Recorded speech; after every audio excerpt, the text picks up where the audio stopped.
沈哥，这账不对吧？业主明明那一天400给的人工费，为什么到我们手里就只剩370？那每天少掉的30块进谁口袋了？沈工，最后那笔人工费我转你了啊，26个人按一天400，没错吧？400，合同上写的。难怪不让我们看合同，上面清清楚楚，木工、水电、瓦工，甲方结算单价全是400，一天30，一个月干26天就是780，20多号人，一个月多少？一个月2万多，一年20多万。沈哥，你这钱挣得轻松啊！这是项目结算，不是你们的纯工价。那30块进谁口袋了？先把钱领了，别扯开话。今天不把账说清楚，谁也别领。他站着接电话就拿走30。我老婆生孩子那阵儿，我想预支2000，你还问了半天，自己一天从我身上拿30，倒挺痛快。行，想算账，咱们就一笔一笔算。去年3月到现在，一共接了多少套房？别说记不清，群里都有。15套整装，9套局改，还有几单零散维修。按平均20个人，每人一天30，一年260个工。沈老板，光这笔就15、16万，人最多的时候有26个，算下来20多万也不稀奇吧？我没拿那么多。那你拿了多少？东湖那套房，业主拖了2个月尾款，工钱是我垫的。云景苑返工，墙砖砸了重新贴，材料和人工我出的。还有，我都问的是30块。这30块本来就要付工具、返工、保险和坏账。哼，说人话，出事要赔。业主不给钱也得先给你们发工资，干坏了得有人兜底。谁干坏谁赔，凭什么大家天天给你交钱？就是，我们自己的施工工具自己买。上个月老郑切到手，医院的钱不是沈哥先付的吗？先付不等于白付，后来工伤那笔不是报回来了，还差2000多，是沈哥垫的。那才2000，他一年抽多少？大家都看清楚，我们一天少30。沈烈，你城里那套房首付是不是去年交的？怎么不好说了？还说没赚我们的钱？大家看看，钥匙都拿了。他干了多少年？你们不知道？你闭嘴！账没算到你头上。房子首付是我媳妇娘家借的，去年盛庭那单业主跑了，差17万工程铺没结，我先把你们工资花了，钱是借的。谁知道是不是你自己欠的私债？银行转账时间和发工资是同一天，那也是你接活没本事。凭什么让我们长期替你填坑？装修项目是我接的，风险当然我扛。可你们要的是每天准时拿现金工资，那就得留风险金。风险金放哪儿了？挂靠装修公司的项目账户，每一笔都有银行流水。银行账户是人家的，公司公章也是人家的，工程款进去了，最后怎么走不还是你一句话？连自己的装修公司都没有，还拿什么公司规矩压我们？说到底，这笔账还是你说了算。意外保险是不是买的最便宜那种？返工凭什么不让我们看施工编辑脚本？上回少结的2天工钱，是不是也进你兜里了？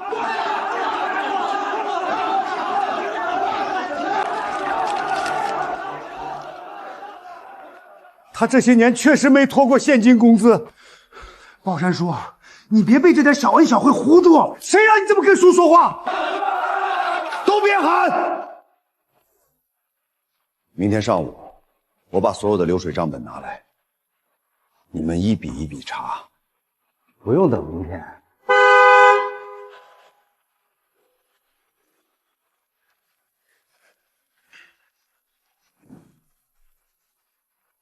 大伙儿都在，正好我也有笔零细想跟你们算算。这是我的工地，别误会，我来找几个老熟人聊施工活。既然大家都在算工钱，那就当面说，省得有人觉得我挖墙脚。曹经理，你那边怎么算工钱？400，到手多少？400，全到手。我不抽人头费，不收管理费，工资7天一结，超过1天，我给大家补50块。施工工具由我们装修公司配，安全帽、工服也不用你们自己掏钱。真不扣钱？白纸黑字。意外保险呢？都是干了10几年的老师傅，哪那么容易出事儿？真有磕碰伤，装修公司管。怎么管？写在用工协议的哪一条？沈老板，你自己抽管理费的时候讲风险，现在别人不抽，你又挑用工合同，做生意别这么难看。我先签，用工协议不再看看，一天多30块，个月多7、8百，咱们出来干活不就为了挣钱？曹经理，今晚签用工协议算不算明天进场？能不能带亲戚一起干？都应带，签了就算。来，大家拿着见面礼。这套房子还没验收，你们现在走，剩下的施工活谁做？谁接的钱谁做，甲方的工程款不是都在你手里吗？明早9点，工资结清，结完以后。这个施工队跟我没关系，管理费不退。考勤合同里写的是日薪370，你在上面签过字。那昨天还说让我们查流水账本。你们已经选了新东家，流水账本查不查，结果都一样。哼，舍不得吐出来就直说。你别得寸进尺，有你什么事儿？继续给他当狗。拿好，少1分回来找我，多1分也不用还。数清楚。沈林，我家里要用钱，你别怪叔。活是自己选的，我不怪。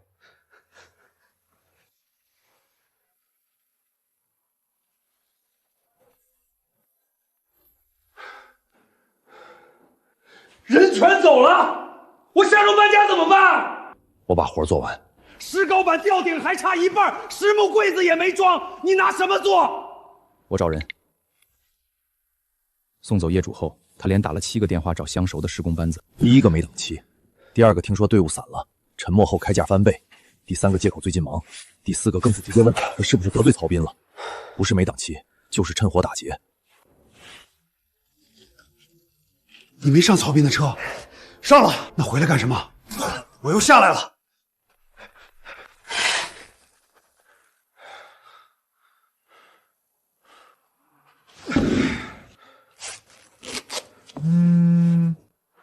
喂，妈。你爸昨晚跟人吵起来了，怎么回事？村口有人说你扣工友的工钱，在城里买新房。你爸听了不服气，跟人推搡了2下，啤酒瓶摔了，手也扶过了。有人。伤口处理了吗？村里跟你出去的人都不干了，到底是不是你把人逼走的？妈，这事儿你别跟他们解释，过几天我回去。你还带不带他们干活了？不带了。都是一个村的。不是赌气，以后我不再带3班了。沈哥，那咱俩怎么办？先把这套房交了。交完呢？项目工程款要先过别人的公司账户，盖的也是别人的公司公章。真出了大问题，对方随时能撇得干干净净。以前总觉得人多活多，能把工资发下去就行。现在队伍一散，连一块能站稳的地都没有。当天晚上，房子的装修顺利通过业主运收，业主不仅结清了尾款，还额外多付了2000块的赶工费。你先拿去还债。这是你的工钱，赶工费1人1半。我又没跟你签用工合同，所以以后要签。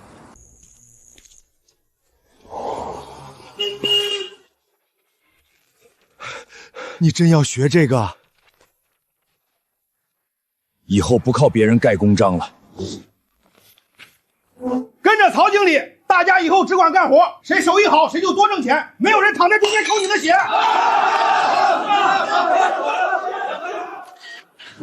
发到原来的微信施工群里，让他们看看。以后再也不让中间商赚大钱。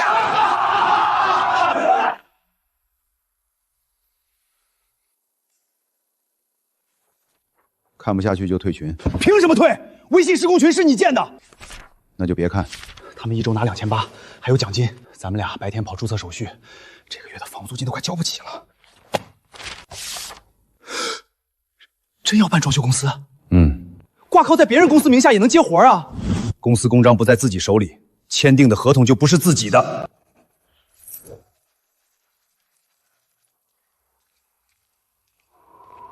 手续办完了。利川装饰工程有限公司，这里面是营业执照。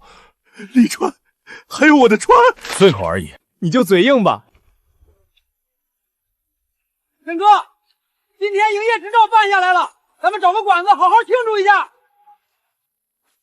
喂，请问是利川装饰吗？我这边有套老房子，卫生间漏水挺严重的，别人嫌慢都不愿意接，你们能不能先来看看？能。地址发我。我家吊顶都泡烂了，再不修我就找街道办来管。前后找了3波装修施工队，都说得把墙全砸了，可我就2万块钱的维修预算，再多真拿不出来。水管接口漏水，墙内防水失效，这不是随便补一层防水胶就能解决的问题。2万块钱根本不够，拆除墙面、清运蒸除垃圾、重新走水电、做防水，这一整套做完，咱们剩不了多少利润。先量尺寸，咱们利川装饰公司接的第一个装修单，总不能赔钱干啊。墙砖后面空了，半面墙都得拆除重做。小沈，你跟我说实话，能不能修？能修。多少钱？按正常的施工做法，2万6。我拿不出，拿不出也得修。水要是漏到电线上引起火灾，出了事儿谁负责？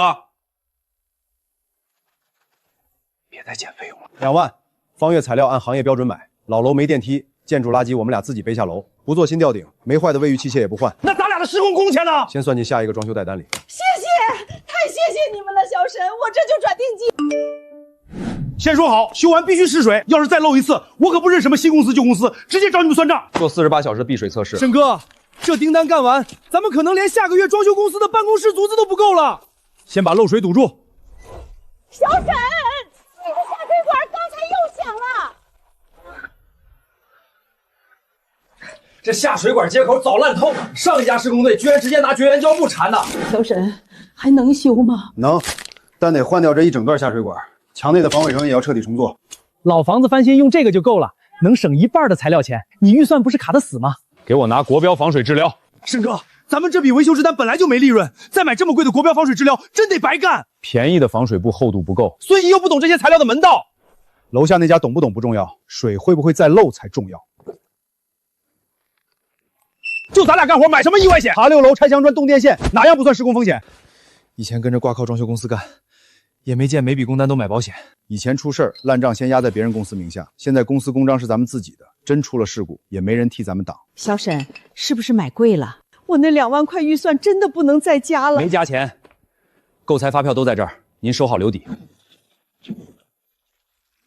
这要再拖一阵子，楼下真可能会引起电线短路起火。去把房间总电源断了，今晚把墙里的潮气散出去，明早重新排管派线。你们真把墙全拆了？不拆干净，表面补哪儿都没用。修好以后，我要亲眼看48小时避水测试。可以。以后每笔施工干单都要这么记录。以后每笔工单都这么记录。这么多水，不会把楼下泡得更厉害吧？这次不漏，以后才不会漏。48小时里谁都别进。这回算过了。里面还有1000块现金，你们收着。说好2万。你们天天爬6楼，建筑垃圾也是一袋一袋背下去的。账不能临时改。他们不要，你就别硬塞了。我姓梁，在小区物业做工程维修。你们要是真接小活，我可以把你们的联系电话留在物业办公室。这些施工文件你每单都记。现在开始记。沈哥，这笔维修工单真没挣几个钱，但这笔工单能说清楚。没听懂。以后有人问我们凭什么接活，就拿这个施工记录跟他们说。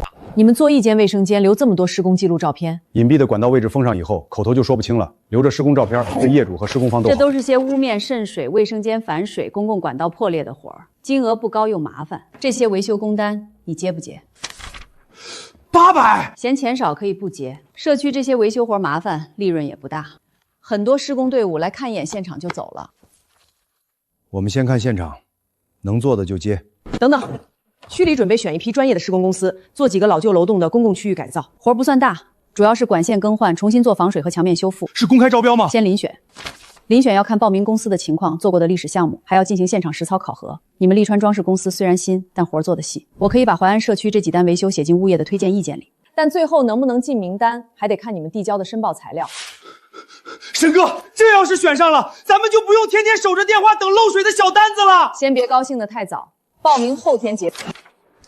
沈哥，咱们公司现在算几项达标的业绩？不够。后天截止报名，能不能补齐这3项，申报材料是你们自己的事儿。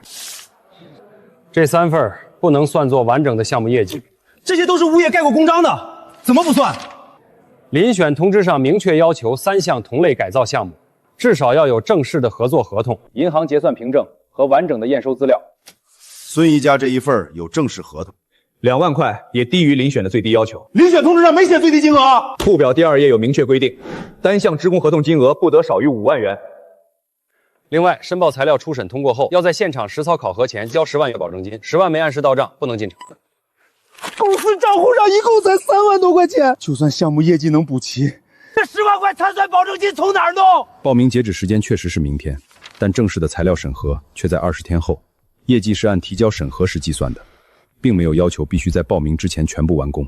先递交报名表，申报材料都不够也报，缺的申报材料20天能补齐。20天，20天你要做完3个5万以上的施工项目，还要去凑10万块参选保证金，你上哪儿找去？周主任，我是沈莲。社区手里倒是有3处急修的工程，分别在3个不同的小区，早就单登立了项，前2轮询价都没人愿意接。一个在危险的顶楼污点，一个要求必须在夜间停水施工，还有一个工期卡得特别紧。这不就是没人愿意干的烂活吗？这3个项目的预算金额够吗？7万2、5万8、6万4，疏动合同和验收必须分开走，不能混在一起。你们要接也得按正规流程填报询价单。把项目资料发我。真接。申报资料不齐也要报。报名表可以先收，但20天后材料审核时如果补不齐，系统自动淘汰。走，现在去看施工现场。行，先把这些坑一个一个填了。接下雾面项目的队伍嫌夜间施工太麻烦，刚刚声明放弃了。你们如果愿意按原报价继续做，社区可以把这个项目顺延给你们，每项工程单独验收、单独结算。你们吃得下就接，吃不下现在放弃还来得及。接，真接啊！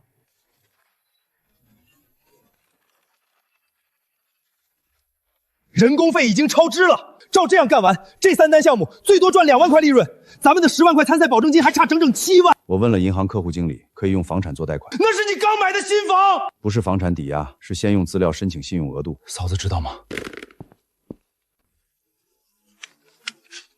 沈工，明天天气预报真下雨，整片防水都白铺了，直接封边吧。这一块角落还有湿气，掀掉，重新烘干。天都快黑了，真下起雨来就全完了。湿着基层封边，明天太阳一晒，防水层里面就会起鼓包。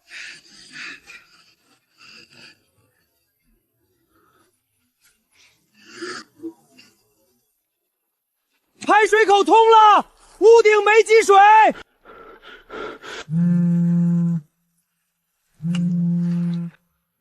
4万，还差3万。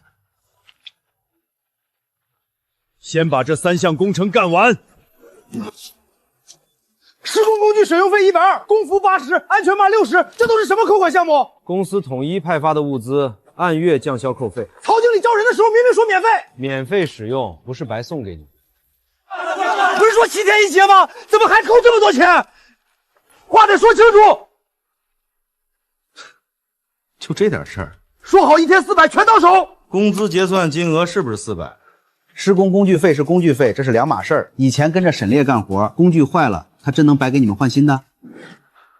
公司刚接大项目，规矩自然多。你是带头的班组长，别因为一点小钱就跟着下面的人起哄。到了月底，我给你另算一份班组管理奖。怎么说？扣的钱退不退？我家里等着钱用呢，这一扣又少了200多。钱虽然不多，可曹经理这话前后不一样啊。正常摊销，施工工具大家都在用，用坏了总不能让曹经理一个人赔本吧？那他招人的时候凭什么说什么都免费？你1天工资还是拿400，比原来在沈烨那儿多。怎么少拿100多你就不干了？钱不多，可话前后不一样。宝山叔，公司刚起步，咱们别当面拆台，等大项目稳定了，后期的补贴还会有。一点油水没有，这也是公司刚起步的规矩。吃不吃？不吃给我。这笔班组管理奖你拿着，人心散不散，看你魏大刚的本事。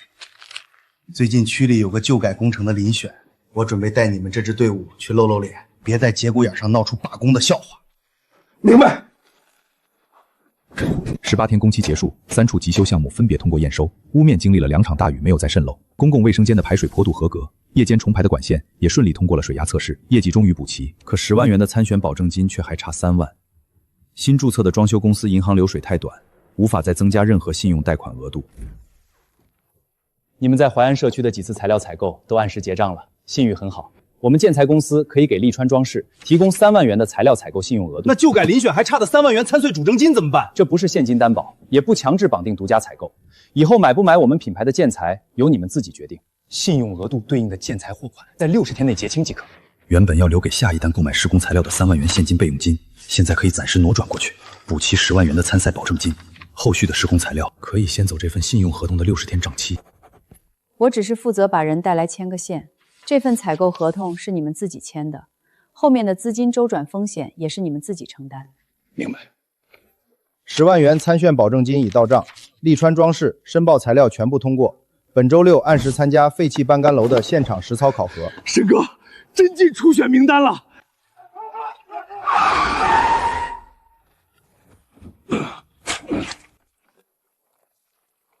哟，沈老板现在开公司走正规军路线了。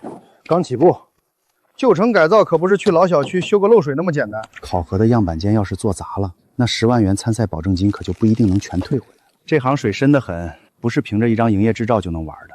人脉、资金、社会关系，你沈炼哪一样够格？你曹经理社会关系够格？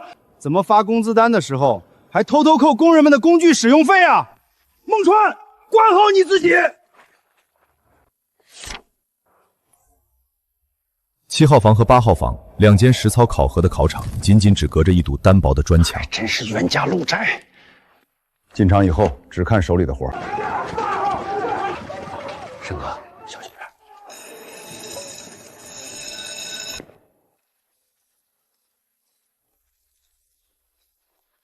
他们一个考核房间怎么能上这么多人？考核规则只限制未经审核的闲杂人员，提交名单里的人都能进场。但关键施工工序必须由登记在册的专业技术工操作。人多也是实力的一种，就靠2个人办个空壳公司，还真当自己能吃下旧改的大项目了。先谈墨线定位。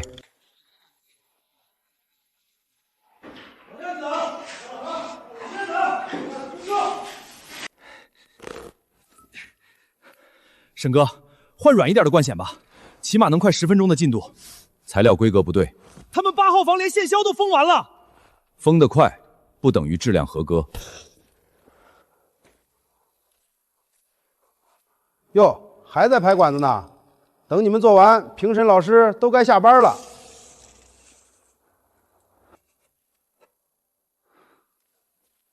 沈工，这缝太小了，等会儿刷一层防狂雨粒就全盖住了。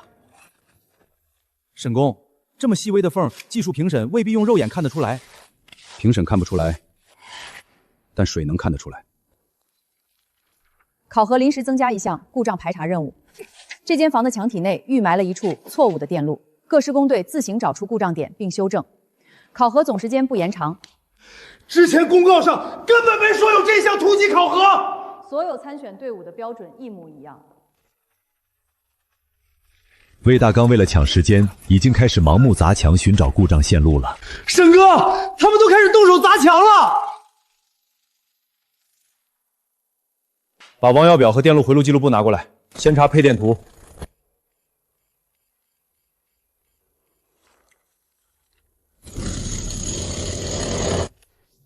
找到了，这根零线本该回到1号电子，现场却被错误的接进了照明回路里。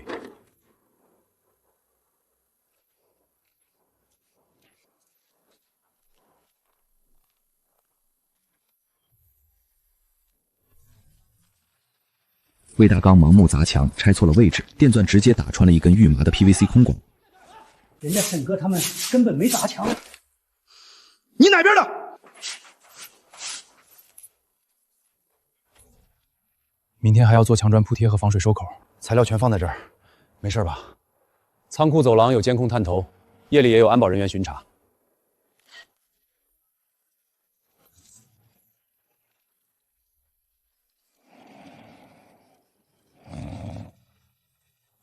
沈先生，1楼楼仓库的报警器刚才响过，门锁没坏，可你们存放材料那一片的风铃像是被人动过了。你最好现在过来一趟。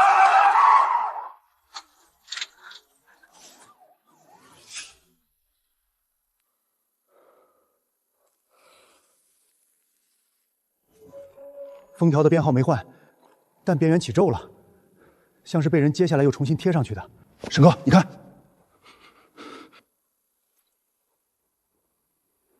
这节胶带和我们傍晚封存时使用的宽胶带不是同一种规格。这是冲咱们来的，他们想在明天的材料上动手脚。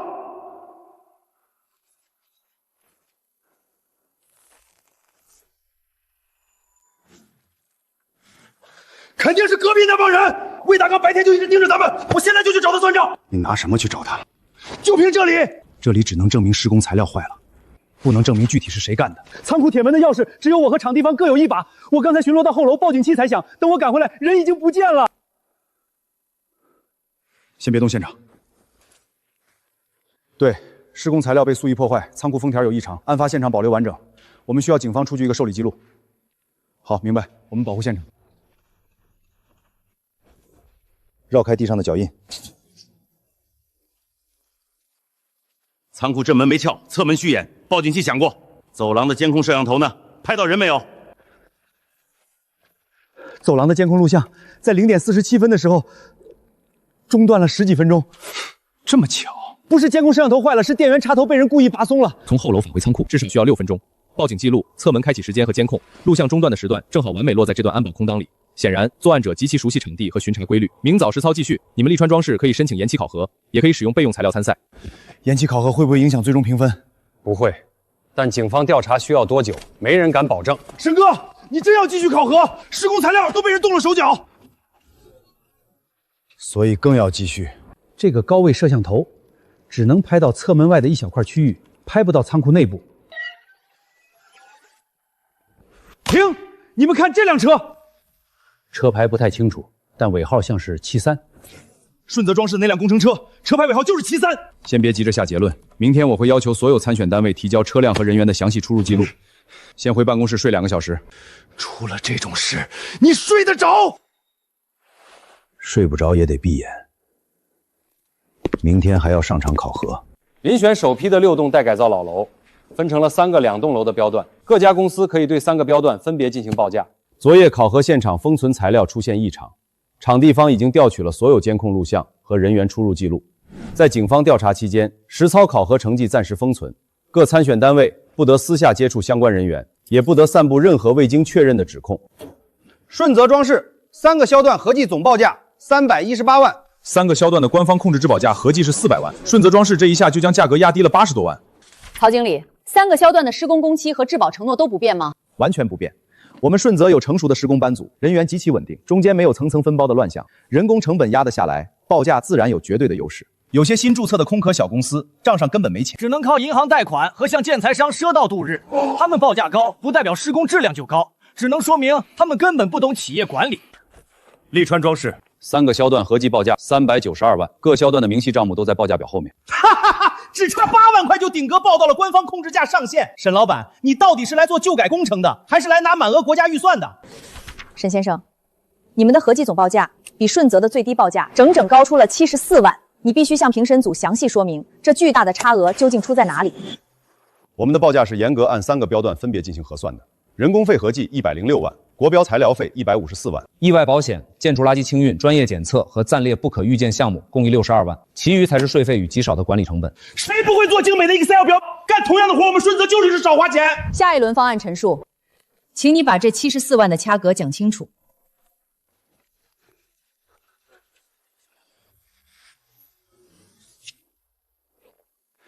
是不是昨晚的事有调查结果了？先讲咱们的施工方案，左边是本次利川报价中采用的国标阻燃线，右边是目前市场上常见的低价线。里面包的铜芯不足，报价每米就能省下几块钱。3个标段的工程全部算下来，单这一项材料就能省出10几万的利润。但是当这些隐蔽线路埋进墙里，封上水泥以后，住户根本看不见。沈老板，你凭什么暗示我们会用这种劣质线？我只向评审组说明价格差从哪儿来。没说这是谁的材料。这项安全保障费用3个标段合计18万，每个标段的具体分摊金额都写在明细里。干咱们装修这行的又不是纸糊的娇贵身子，老工人爬个梯子而已，还要买这么一堆昂贵的保险，纯属浪费预算。我想起了上次切到手去医院缝针的那次，也想起了沈哥当时毫不犹豫替我垫付的那2000多块钱医药费。如果没保险，那钱谁出？顺泽发的工资单上，连最基础的工具费、工服费、安全帽费都要从我们血汗钱里扣，却从来没人给我们看过什么意外保险清单。6栋老楼的旧城改造，不是做一间规规矩矩的新房样板间。拆开墙面后，极可能发现原设计预算里没有的锈管、结构裂缝和严重老化线路。所以，我们在每个标段的报价里都列了对应的暂列金额。如果施工中没有发生这些意外情况，这笔暂列的钱怎么处理？没有实际发生就不计量、不结算。392万是3个标段，按现有工程量和暂列项目测算出来的合计预算上限，而不是要求政府一定全部支付的死钱。最终签下哪个标段，我们利川就只按那个标段的具体报价和实际工程量进行严谨结算。那么，如果在质保期内出现渗漏和线路故障，由谁负责维修？利川公司先无条件处理修复，至于责任究竟在哪个施工班罪，班罪能不能赔得出钱，那是我们公司内部的管理事宜，绝对不能让受灾的住户等。我突然想起了最初因为那30元管理费被工人们围攻质问的那天，沈哥当时也是这么说的：出事要赔，干坏了得有人兜底。只是那时候没人肯听他的真话。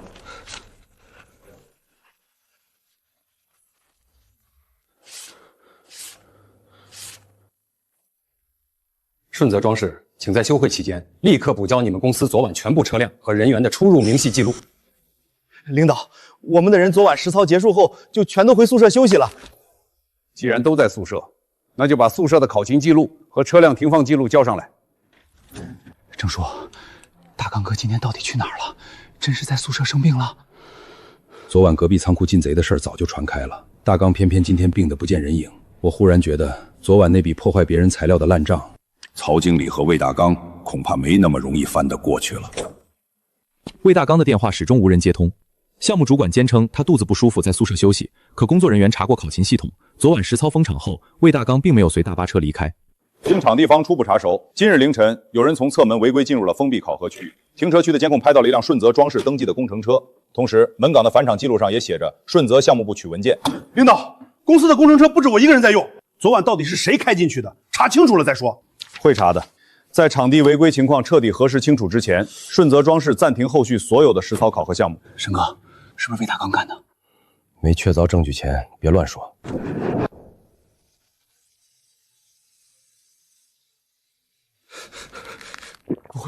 不会真是大刚哥吧？刚才厂长弟让公司的人去辨认了一把钥匙，说是在魏大刚的私人储物柜里找到的，看着特别像仓库的备用钥匙。至于来源还没查清。我想亲自问问他，咱们一起在工地上干了这么多年，他至于用这种下三滥的手段吗？现在你什么都问不出来。都回去待着，警方调查的是他魏大刚的个人违规行为，跟我们顺和公司没有任何关系。曹经理，昨晚那辆去现场的工程车是谁批出去的？返场申请是项目部提的流程，至于具体是谁偷偷上了那辆车，公司内部会查清楚。曹经理，请顺泽装饰立刻补交昨晚的车辆使用报记表。郑叔，大刚哥会不会把咱们整个施工队都给牵连进去？从那天我们在那份只有2页纸的用工协议上签下名字开始，很多事情就已经不是我们这些底层工人能说得清的了。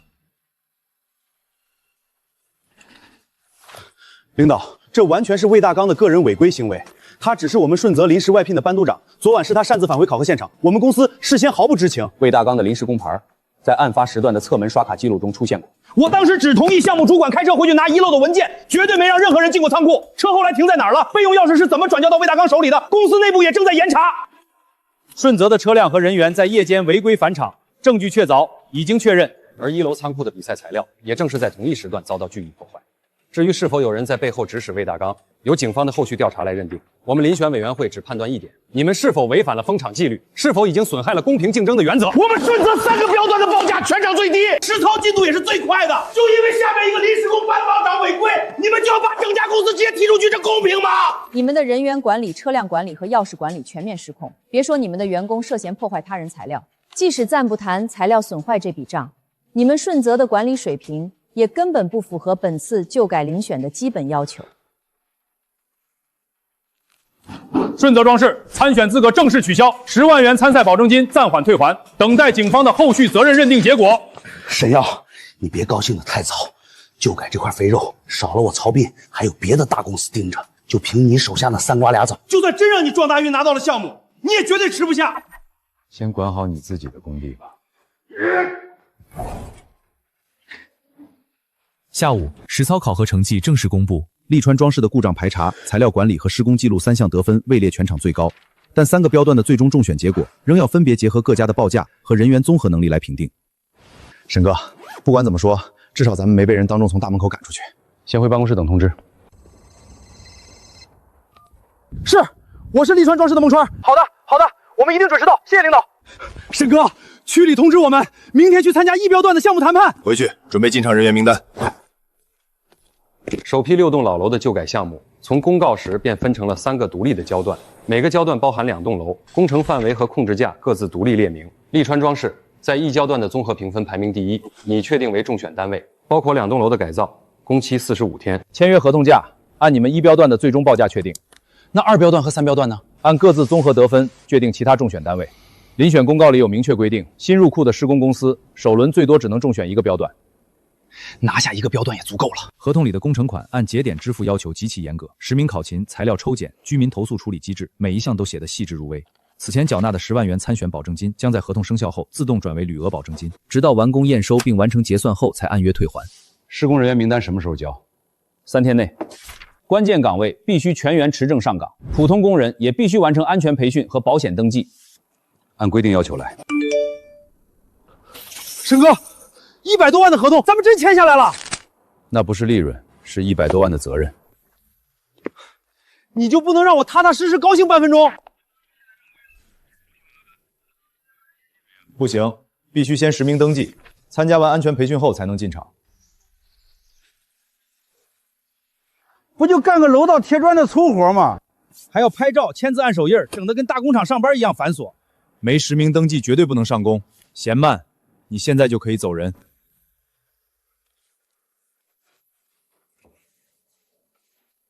沈经理，社区居民的投诉会直接记入你们的项目考核记录中。你们公司刚起步，别为了赶工期就忽视了居民的感受。明白。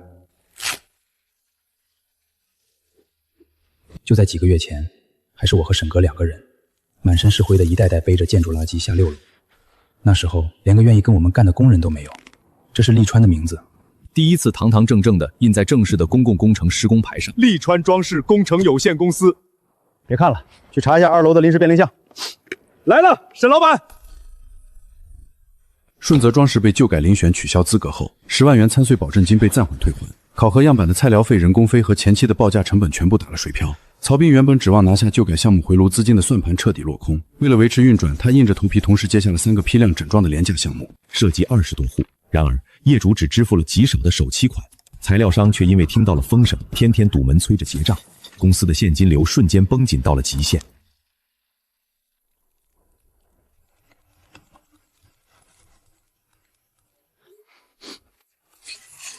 接公司通知，因近期运营成本上升，从下月起，工人每天自行承担10元餐费，晚班夜宵补贴，即日起暂停发放。招人进来的时候不是明明白白说包吃包住吗？每天扣10块，1个月干下来又是200-300没了。第1笔7天结的工资，财务就拖了3天才发，这第2笔还没看到影呢，就开始往回扣钱了。曹总说了，公司最近投标失利，损失很大，大家都是一条船上的。一起扛一扛，等这个项目顺利验收拿了尾款，扣的餐费补贴统一给大家补发。投标失败是你们公司管理层的事儿，凭什么让我们这些干苦力的人从饭碗里扣钱替你们扛？嫌条件不好，不愿干的现在就可以走。已经完成的工时，工资按合同正常结算。什么时候结算给我们？等业主签了字，结点款到公司账上的时候。所谓承诺的7天一结，先是无缘无故晚了3天，现在又变成了虚无缥缈的等业主付款。谁心里都清楚，如果这时候拍屁股走人，前面累死累活干的工钱还能不能拿到手，全都成了未知数。他们被死死套扫了。把曹经理叫来。招人的时候，那些漂亮话是他亲口承诺的，现在要改规矩，也该他当面来跟大伙说清楚。曹总正在外面四处催款呢，忙得脚打后脑勺，没空来管你们这一顿饭的闲事儿。这不是一顿饭的事儿啊！下午的施工进度要是完不成，每个人后果自负。你们都是吃白饭的吗？今天进度完不成，每个人直接扣50。这也扣，那也扣，还剩几个钢板？魏大刚因为涉嫌破坏材料还在接受调查，没有了他在中间充当润滑剂和打手，没人再能替曹斌强压住工人们心头的火。先干完今天的活再说。这线怎么这么轻？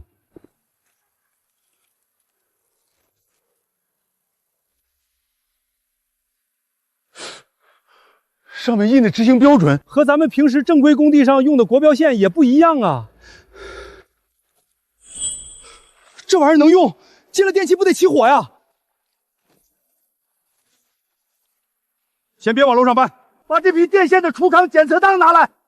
这个是曹总亲自批条子进的货，你一个小工查什么查？让你搬你就搬。啊，电线是隐蔽工程，埋进墙里是要用几十年的，真出了事烧死人，你负责吗？检测单呢？先干活，检测单等文件，晚点公司会补过来。没见到单子，我绝对不封口。操！这玩意儿要是接上电器出了事儿，最后这黑锅肯定又得扣在我们头上。这是曹总亲自批条子进的货，怎么着？你们几个干苦力的，比公司料仓还懂建材？这不是懂不懂的问题。这劣质线埋进墙里，真出了火灾人命，谁来签这个字负这个责？出事有公司签字负责，轮不到你们操心。行啊，那让公司先把合格的检测单拿来给我们看看。宝山叔，你是咱们队伍里的老工人了，别带头在工地上闹事儿。曹经理，我没闹，这电线规格不对，检测单也没有，我绝对不能让工人们用这种材料去封槽。项目进度已经严重落后了，你今天要是带头停工1天，这违约的损失谁来承担？你拿合格的国标材料来，我秦宝山麻带人干活，绝不含糊。要不你们先干着，等单子来了再说。曹斌，我秦宝山出来干苦力挣钱，不是出来替你埋雷害人的。把考勤表拿过来，开免提。在秦宝山的名字后面画一道，今天全体停工。什么时候你们这帮人想明白了，什么时候再回来上工。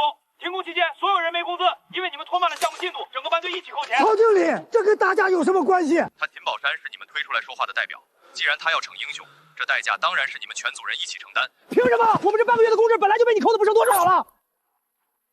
你拿我们压工期可以，拿这种害人的线绝对不行。曹总的话你们都听见了，还有谁不干的？站出来！工资被死死压着，进厂押金压着，工具费也压着。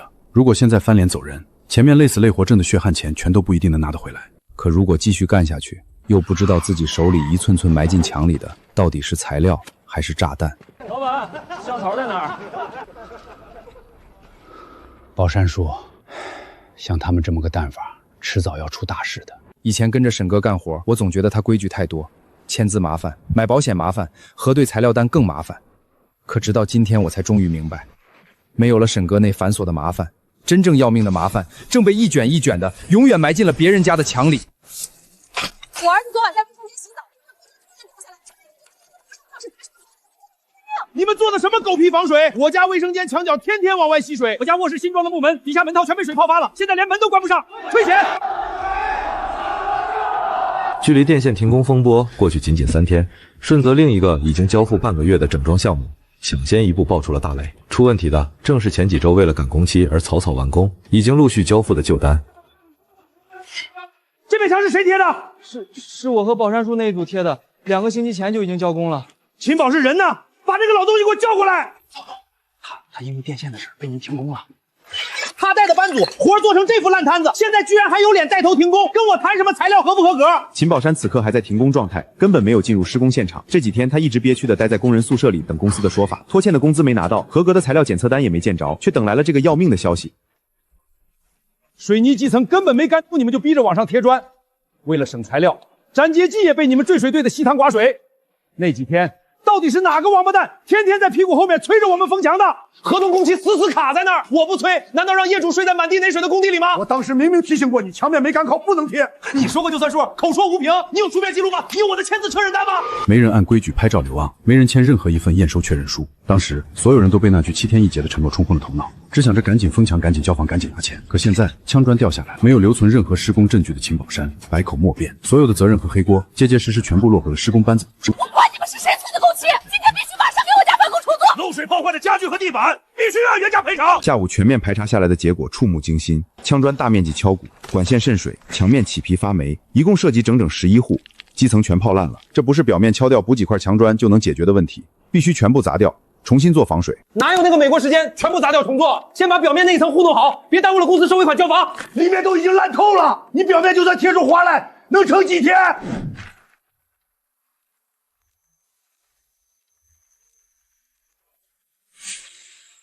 墙上写的空拱试水起皮，全都是你们的施工操作问题。公司出面先垫付返工材料，但造成的人工损失必须由墙上标明的责任班组全额承担。基层水泥都没干愣，就天天催着让我们封墙的是谁？那些劣质电线和防匪离条全都是公司采购进来的，凭什么出了问题全算在我们头上？这个月的正常工资大被减轻的，拿什么承担？之前无缘无故扣我们的餐费，扣工具摊销费，现在出了问题又要扣返工费，那你算算，我们干苦力一天到底还剩几个钱？你急什么？这笔账财务自然会给你们算得清清楚楚。你每次都拿算清楚来忽悠人，你自己摸着良心问问，哪次真算清楚了？二斌，注意你跟曹总说话的态度，我不管你们怎么找借口解释。业主现在只找我们公司索赔，公司就只能找负责施工的人。用工协议里写的清清楚楚，质量不合格，班组必须负责返工。秦宝山原本承诺的日薪是400元，可扣掉每天10元的餐费，按月摊销的高昂工具和工服费用，再加上这次预扣的返工责任赔偿款，全部折算到这个月的实际出勤天数上。这位经验丰富的老瓦工，平均一天只剩下了可怜的270块钱。而老郑因为电钻损耗和所谓的材料浪费罚款，日均工资更是被压榨到了只剩240块。这他妈还不如以前跟着沈炼干挣得多。既然觉得沈烈好，门在那边，你们现在就可以立刻滚去找他。离开顺泽确实容易，可我们前面被压着的大半个月工资、工服押金、工具摊销费，全都还在公司的账上死死扣，谁也不知道这笔血汗钱能拿回来多少。我们被彻底套死了。这事儿我绝对不签。随你的便，不签字，财务照样扣钱。你敢？这合同可不是我曹斌一个人按着你们的手签的，白纸黑字，你们每个人都按了红手印儿。当初签协议的时候，所有人的眼睛都只盯着那句每日400，7天一结，最后一页的免责条款密密麻麻。曹斌当时又催得急，根本没有一个人去细看。那要是公司采购的材料买错了呢？这笔账在合同里怎么算？谁说材料错了？你们拿不出专业的检测成吨，就别在这乱扣帽子。返工可以，你先把有合格证的国标材料送来。仓库库存里有什么你们就用什么，再出问题就再追责。干咱们工程这行的，哪有一次都不返工的？今晚全部给我留下来，加班返工，谁敢不来，直接按矿工算，扣双倍工资。快点搬！这30块本来就要付工具、返工、保险和坏账，出事要赔，业主不给钱也得先给你们发工资，干坏了得有人兜底。我忽然想起了沈哥，想起他当初逼着我们看合同、留存标据，哪怕预支2000块救命钱，也要让我们按规矩签借支单。那时候我只觉得他规矩太多，是在故意刁难我们。可直到今天我才彻底明白，如果没有沈哥设置的那些麻烦挡在前面，工地上所有真正要命的麻烦，最后都会毫无保留地落回我们自己的身上。再这么干，人嫌废了。我媳妇儿这几天一直催我回去，医院那边要交钱，家里老人也在问。本来想靠高薪多攒点，现在工资越扣越少，人也被困在工地了。明天都别上工，工资不给，材料乱来，出了事还让我们背。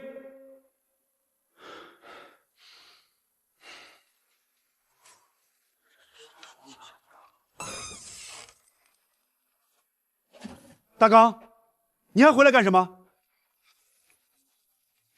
你们不能停。为什么不能？合同有集体停工赔偿，耽误1天，班组赔项目损失。曹斌已经让法务算过，最少5万。你还替他说话？我替谁说话？仓库那事儿还没完，他现在把所有责任都往我身上推。可协议是我带大家签的，班组负责人也是我。你们一停，第一张起诉书就寄给我。那就让他告。那些材料怎么回事？大家都看见了，看见不等于有证据。他手里有验收单，有考勤，有我们签的责任声，我们手里有什么？这只是给我的，谁带头他就告谁。真打官司，我们是不是还得出律师费？我连自己的律师都请不起。先把项目做完，把压着的工资拿回来。你真觉得做完就能拿到？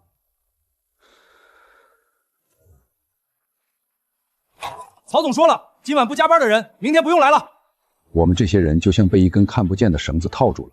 往前是烂材料和返工，往后是押金、工资和律师汗，谁都想走，谁都走不了。你现在离职，未完成工期奖取消，工具押金不赔，前期返工还有1800责任款，扣完以后公司只欠你630。我干了22天，前面还压着7天工资，怎么就剩600？系统算的，把明细给我，月底统一出。你不给明细，凭什么扣我的钱？要走可以，电锤和切割机先留下，那是我自己买的。进场时登记成单组设备，项目没结束不能带走。别动手，有话好好说。是他闹事儿，再碰我一下，直接报警。我媳妇儿明天住院，我今天必须拿钱走。按合同办，谁都说家里有急事，公司还开不开？曹总，我就要干活的钱。项目验收后结算。你当初说7天一结，现在不是正常结算，钱退。手机钱也记你账上。曹总说了，工资和押金属于合同争议，你要不服，去劳动部门。拿着。宝山叔，我不能要。拿着，先去医院。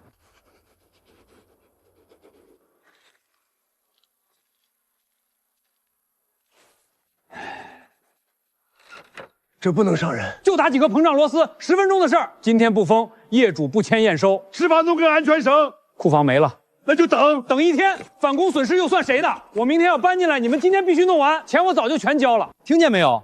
不是我催，是业主等着住。先把下面清空，叫人守着。你怎么这么多事儿？半小时后验收的人就到。宝山叔别上，这板子会晃。磨到晚上也得干，不如早点结束。慢点儿，不稳。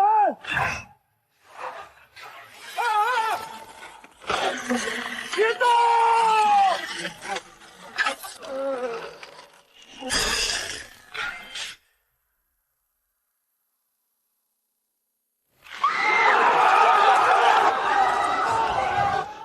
叫救护车，快！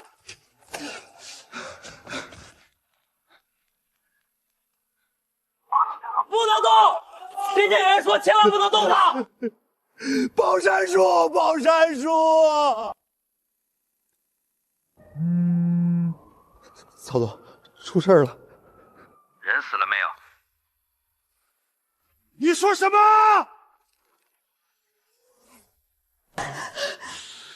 病人情况很重，先交5万元手术押金，越快越好。工地不是有保险吗？这个我不管，得问曹总。名单和保险是公司统一办的，我只负责现场考勤。我大人都躺在里面了，你告诉我保单号。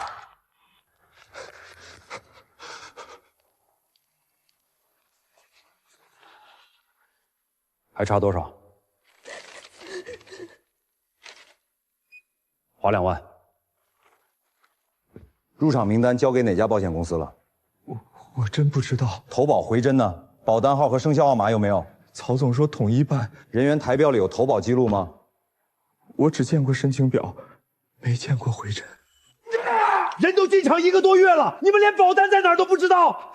名单我交过，后面是公司的事儿。现在就查申请不上的保险公司，没有公司名称就查付款流水。家属过来签字，马上手术。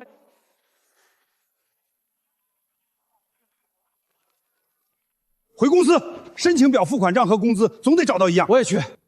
别动手，先找证据。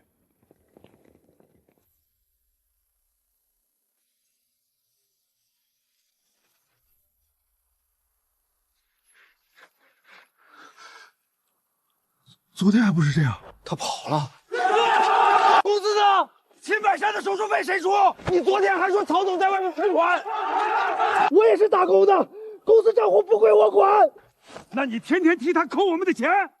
我的工具被扣在这里，工资也压在这里，媳妇儿和孩子还在医院等钱，现在连公司都空了。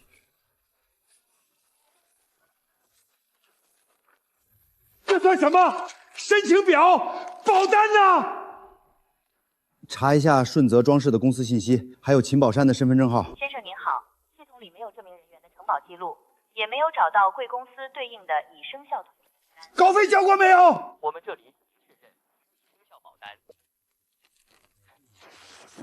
曹总说先整理名单，月底统一办。哪个月底？医院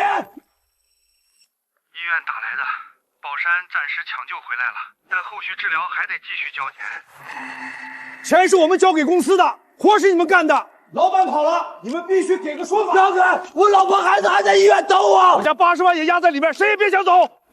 这些工资有一半是我们自己的。谁知道是不是拿业主的钱买的？曹斌跑了，你们今天一个都别想走。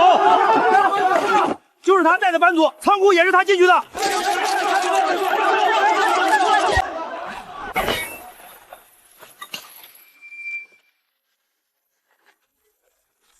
这是我家定的，谁别跑！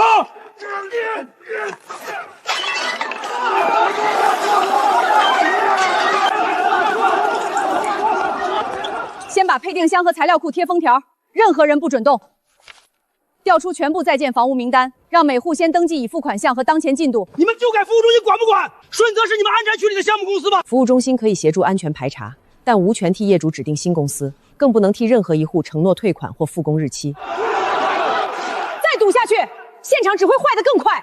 先做安全评估，谁接后续工程，必须由你们自己决定。医院又催第2笔费用了，老郑，宝山快不行了，钱呢？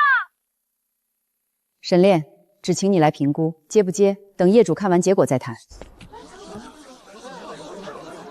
服务中心只负责安全协调，你今天看现场，出评估意见。你们接手以后，之前交给顺泽的钱算不算？我还没接。那旧账怎么算？旧账也不能先算进新工程。那你来干什么？先看房子还能不能住。就是秦步山拦过的那批，检测单一直没拿来，后来换了人，直接扑进去。先封存送检，站在外面。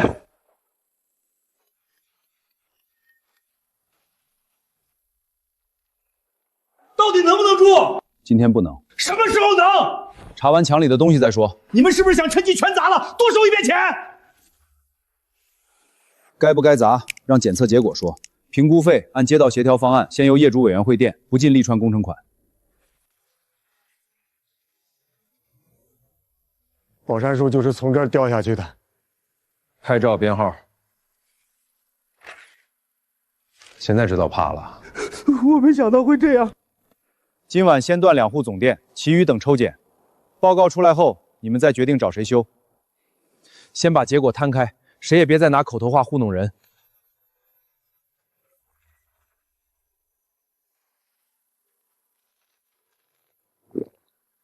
这会有什么后果？轻则短路跳闸，重则发热起火。就是地下线。这是不是你们干的？活是我们干的，材料和工期不是我们定的，墙是你封的。这得赔多少钱？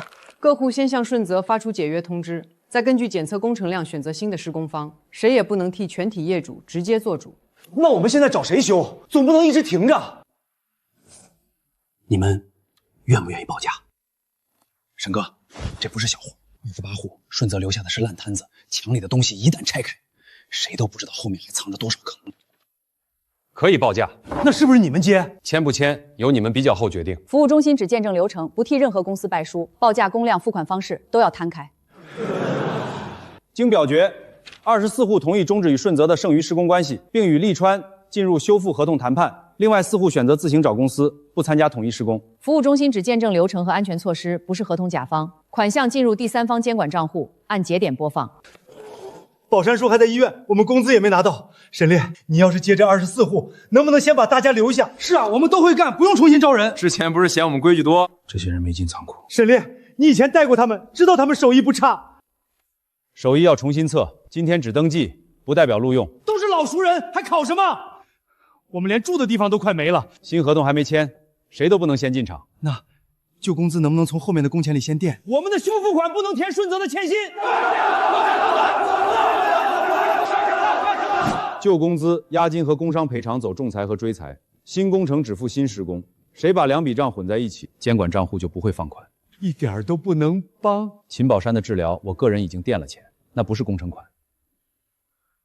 业主合同签完，首笔款到账后，合格的人才能签用工合同。想试就先填表。以前跟着沈炼干活，总嫌这些东西麻烦，后来跟着曹斌摔了跟头才知道，没这些东西，出事时连自己是不是被保护的人都说不清。你也填？填，测不过我就学。这回没人催你签，那我看完再签。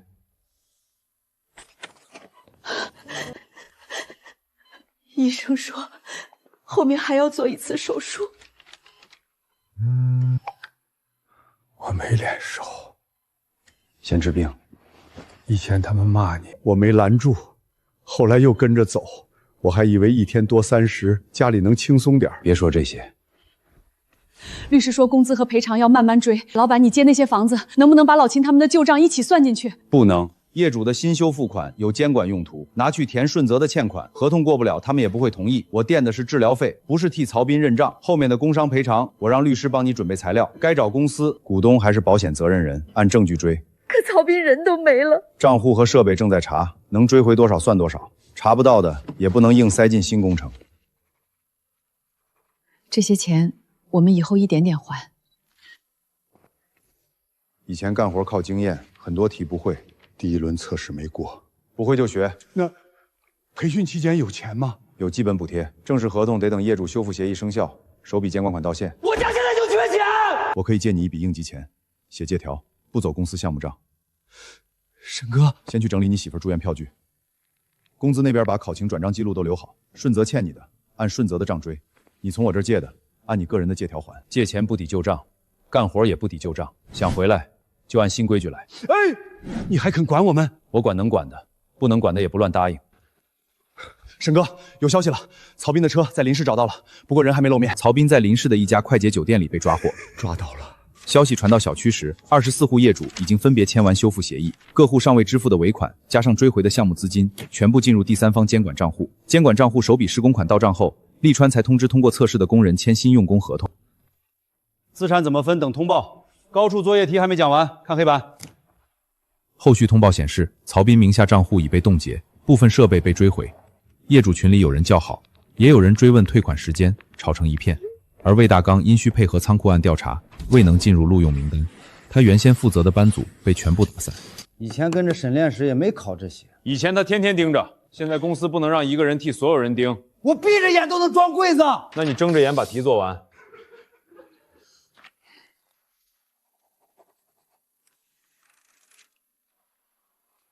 急什么？我怕又拖后腿。错了才拖后腿，慢一点不算。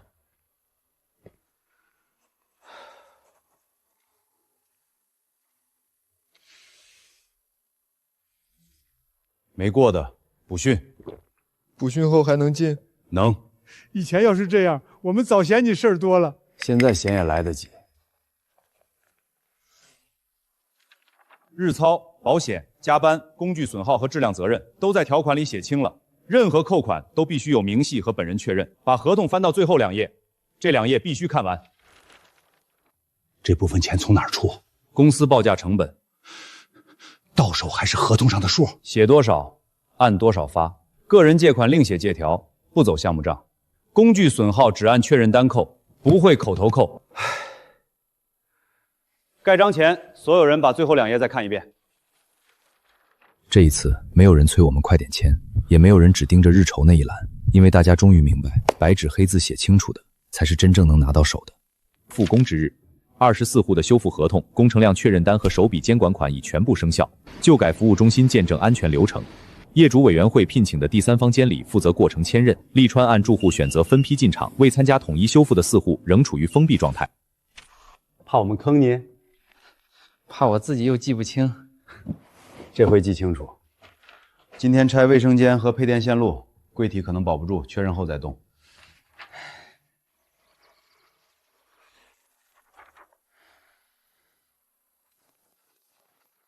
老郑，孟川让你去看地面管链。来了。师傅，你们这里一天给多少？先看合同，看明白了再问钱。还有保险、工具、扣款截止都看清楚。你们这儿规矩还挺多。规矩少的地方，我们待过。老郑、二民，磨什么呢？怎么了？没什么，就是想起以前，总觉得沈哥多留30块是坐着挣钱。型号对一遍。阳台先别赶，脚手架到了再做。躺着还管？吃过亏了。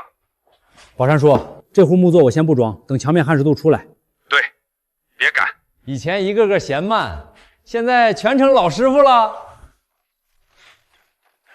这点东西也要拍？拍？不拍？回头出了事儿，你说不清。可是，让你拍就拍，以前我们就是不拍才吃亏。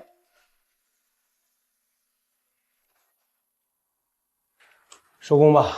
今天进度比预估慢半天，慢半天，少返10天。这一次，没有人催促，没有人喊着快点封操，因为每个人心里都清楚，这些墙一旦合上，里面的东西就得替他们说话。